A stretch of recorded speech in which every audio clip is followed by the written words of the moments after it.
जय हिंद दोस्तों, आप सभी का स्वागत है हमारे YouTube channel Harendra with biology पर। और इस वीडियो के माध्यम से आज हम जानेंगे जीव विज्ञान की कितनी शाखाएं होती हैं और उन शाखा के अंतर्गत हम किन किन चीज़ों के बारे में अध्ययन करते हैं। आइए जानते हैं जीव विज्ञान की शाखाएं।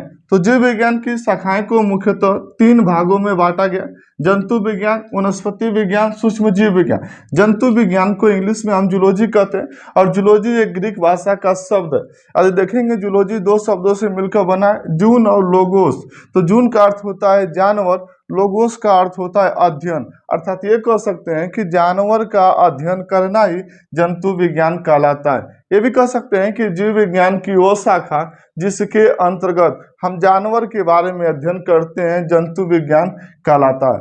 जंतु विज्ञान के जनक अरस्तु को कहा जाता है। जंतु विज्ञान के जनक अरस्तु को कहा जाता है, जिनकी पुस्तक हिस्टोरिया एनिमिलियम, इस पुस्तक में अरस्तु ने जंतुओं के बारे में वर्णन किया।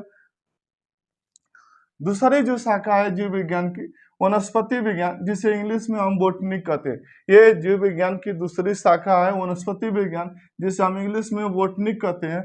और बोटनी एक ग्रीक भाषा का शब्द है। जो बोटनी है वो एक ग्रीक भाषा का शब्द है। दो शब्दों से मिलकर ये भी बना है, बोटा प्लस ने। बोटा का अर्थ होता है पौधा या घास, ने लोजी शब्द से निकला है जिसका अर्थ होता है अध्ययन करना। अर्थात ये हम कह सकते हैं कि पौधों का अध्ययन करना ही वनस्पति विज्ञान कहलाता है। पौधों का अध्ययन करना ही वनस्पति विज्ञान कहलाता है। ये भी कह सकते हैं कि जीव विज्ञान की वो शाखा जिसके अंतर्गत हम पेड़ पौधों या वनस्पतियों के बारे में अध्ययन करते हैं वनस्पति विज्ञान कहलाता है। इसके जनक थियोफ्रेस्टस को, वनस्पति विज्ञान के जनक थियोफ्रेस्टस को कहा जाता है, जिनकी पुस्तक का नाम हिस्टोरिया प्लांटारम है।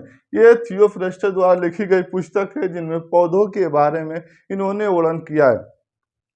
जीव विज्ञान की जो तीसरी शाखा है जिसे हम सूक्ष्म जीव विज्ञान, इंग्लिश में माइक्रोबायोलॉजी कहते हैं। यदि माइक्रोबायोलॉजी को देखा जाए तो एक ग्रीक भाषा का शब्द है जो छोटे छोटे तीन शब्दों से मिलकर बना है। एक माइक्रोस, दूसरे को बायोस, एक को लॉजी।